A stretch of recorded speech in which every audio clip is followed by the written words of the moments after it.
Hello, this is Goku4071 back with a requested video by Steezy, I believe is his name. I will definitely be leaving in the description his actual name of this channel. But this is the second video. He requested me to do 3 videos, and the second video in my Shonen Jump reviews, because they're all Shonen Jump animes. I'll also be talking about the manga. Actually, they're Shonen Jump manga, because Shonen Jump does manga, not anime. But this is my second one, One Piece.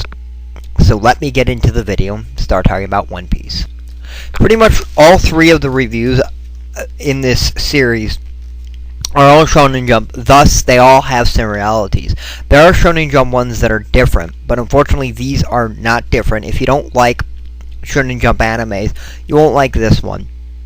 It's your classic Shonen Jump anime. It has all your classic, tried and true things that all Shonen Jump animes. It's pretty much, this is probably the longest of all Shonen Jump animes. If it's not, it's followed by Dragon Ball, the entire Dragon Ball series, both of the series, because GT is not is not Shonen Jump. It never had a manga, so it's not Shonen Jump. But One Piece is very interesting, and I liked it immediately when I saw it. My friend had been into this, and also Naruto, and he was much farther than I was, because he watched the Japanese. I've always watched the English. And now I have no friends that watch this. I'm pretty much standalone, so pretty much nobody spoils it for me. I do know a little bit that's going to happen in the future, but for the most part I don't. I know that he gets a new ship later on. This is also different in a lot of animes because there is a centralized character, but unlike most of these kind of animes, there's a team of characters. They all do parts, they all have roles, and they all journey together. Now let's talk about what One Piece is all about. So Luffy was this kid who wanted to be a pirate, and his friend Shanks, which was a pirate who was making his home base the town that Luffy happened to live at, had a cursed fruit, or a devil fruit. When Luffy ate the devil fruit, not knowing what it was, he gained the power to stretch, but he also lost the power to ever swim again. So 10 years had passed, and Shanks never took him with him. Shanks gave him his hat, but said that he's not ready to be a pirate. And time has passed, and now Luffy has decided to go and gain a crew and get a ship and become a pirate to go after One Piece so he can become king of a pirate. Along his way, he meets a lot of interesting characters and gets a crew. Among that's pretty much what it's about. It just keeps going, and it's about them exploring different islands and them fighting the bad pirates. Very much like most pirate shows and pirate-related media, and also very much like Naruto. This is not a pirate show. Now, when I say Naruto, I mean Naruto's not about ninjas. This is not about pirates. Luffy is not a pirate. The enemies he fights are pirates. But a pirate, by definition, is a thief on the water. And pirates have been glamorized and all this, and they've been made to look like they're not. But actual real pirates had small ships for the most part. They didn't have fleets. They would spend their gold immediately. They weren't rich. They were rich for a second, but they would spend it on women, and they would spend it on drinks, and they would spend it on whatever they wanted. And they would capture ships because that was a valuable thing in that time and age. And now let me talk a little bit about the characters. Your main character is Monkey D. Luffy. Very funny name, but very interesting character. He has the devil fruit power to stretch. He's a gum man, and his power allows him to do a lot of different things. He's also a very likable character. You're rooting for him. He is a dunce, very much like main, like pretty much most Shonen Jump characters, for some reason, they're idiots. Not to say that's a bad thing, because they're also very likable characters. Almost all Shonen Jump characters are likable, even though that they are not the smartest people. Now, Ichigo in Bleach, my next review, is actually a very intelligent person, so he'll be the different in this, but for the most part they are dunces, and they like to eat for some reason, but that's not important. Next on our list is his first mate, Roanoa Zoro. Now, before you say it's Zolo, no. The American called him Zolo, and I believe they called him Zolo because of the fact that Zoro is such a famous character in America. He's been around for, oh my god, as long as Batman, maybe even longer. I don't know. I know he's been around. I think he was around before Batman, actually, because I think Batman was kind of inspired by him. But he's been around since the 30s, at least, if not longer.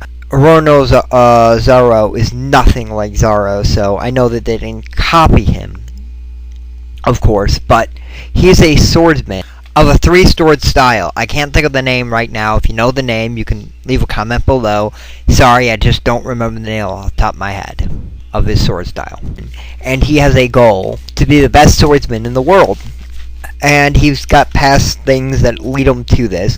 This is, for the most part, spoiler-free into the second half, when I'll be telling you what I really think about it. Then there is Nami. Nami is a thief, but steals from pirates. She's a likable character, even though she's a thief.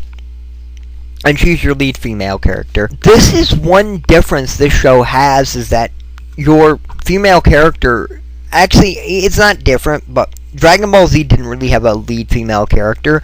This does. And Nami is a lot more important than a lot of lead female characters. And to rid of the lead female characters, a secondary character, and Bleach has so many. Yeah, there are at least two main ones. But this show has one main lead female character, and she's the ship's navigator. So she's very interesting, and she wants to make a map of the entire world. And I like her character. She's very interesting. And most of the characters in the show are pretty solid characters. Next on our list is Longnose or Usopp. My least favorite character of the show. He's stupid, he's idiotic, and I don't even know what he wants to do in the end. All I know is he's the ship's gunner, and he's an inventor. He does have similar things about Luffy. He is very comparable to Luffy. But Luffy's an interesting character, and he's also not a fighter. Luffy is a fighter. So I'm not going to be talking much about him. Now let's get to Sanji. Sanji's your womanizer. He's your character that's always going for the hot women, and he's a chef. He's very cool, very charismatic character, and wants to find the All Blue, and a part of the ocean where there's every fish in the entire world, all in one place. And I find that to be very interesting. It's a very cool character. And now we have our leading reindeer character. Yes, I said it. There's a reindeer on the team. He's cool. He wants to be a great doctor. He's a very interesting character. He has the ability to transform. He ate the gum fruit. Among this, he's the only other character up till Nico Robin that actually ate a gum fruit. He has the ability to transform into 3 different states, unless he uses a technique that he invented where he can transform into more, just variants of what he does, but it's pretty cool. He can transform into some pretty cool things, and he's a pretty cool character. I like him. He's an interesting character, and I like what they've done with him in the show. He's got his little hat, and his backstory is very interesting. I'm not going to go into it because this is essentially spoiler-free. I just like the character. I think he's interesting, and he is your young character. Beyond that, there are 3 other crewmates. Nico Robin, Frankie, and Brooke. I know a little bit about Nico Robin, but beyond that, I don't know anything about Frankie or Brooke. I have not gotten that far. I have read I'm on the 2nd volume of the manga, and I've only saw up to episode 30 so far. 130, not 30. So I'm not very far into it yet. I'm watching it English dubbed, and I'm actually watching it. I'm renting it from Blockbuster now, so it's going to take me a while to get caught up with everybody, but I just wanted to say I don't know much about those characters. Now, this is the spoiler-free part of my thoughts about the show as a whole, and so let's begin it. Unlike one of my friends, I like this anime a lot. I think it's fun, it's very silly, it's probably the silliest Shonen Jump anime I've ever saw. It's very kiddish in many ways. It is very violent. I wouldn't recommend a kid to watch this, but when I mean kiddish, I mean a lot of the characters are very silly. It's not very realistic by any stretch of the imagination. And the things they do are just fun. It's a fun anime. It's never ending. For the most part, I don't think it's going to end anytime soon. And it's just a joy to watch. And to watch all these creative powers they come up with and the creative journeys they go on. And I can't wait to see what happens next in the show. I mean, I finally got to a point where I'm done with what I saw with the original dub, which was horrible, and now I'm onto the new dub, and I cannot wait to see what happens. It looks fantastic. It looks good. A problem I do have with the show, and this is spoiler free, is that originally this was on 4Kids, and I was watching it there. I don't know if it was 4Kids at the time. It might have been because it changed, and now it's 4Kids. But then the guys who do the Dragon Ball Z dub, I can't think of their name, Funimation, it took over, and since they've taken over, they changed all the voice actors. Now the voice actors are pretty much rejects from Dragon Ball Z, and I find that funny. Ronozolo is done by the same guy who did Piccolo. Gotenks is Luffy, and I don't know the other ones off the top of my head, but there are a bunch of them, and I kind of find that annoying. If you like Shonen Jump animes, I recommend it. If you don't, I don't recommend this. I thought about doing spoilers, but I don't really. In this video, if you want me to tell you what I think about a certain topic, please leave me a comment or a video response. Leave me a comment or a video response telling me how you like this anime, or if you want to make any suggestions for future videos, I am always open. I want this channel to eventually become requested stuff for the most part, and I am willing to do requested stuff to a certain point. Obviously, I'm not a very fast reader, and I can't always do requested video games. This is Goku471. See you next time, YouTube.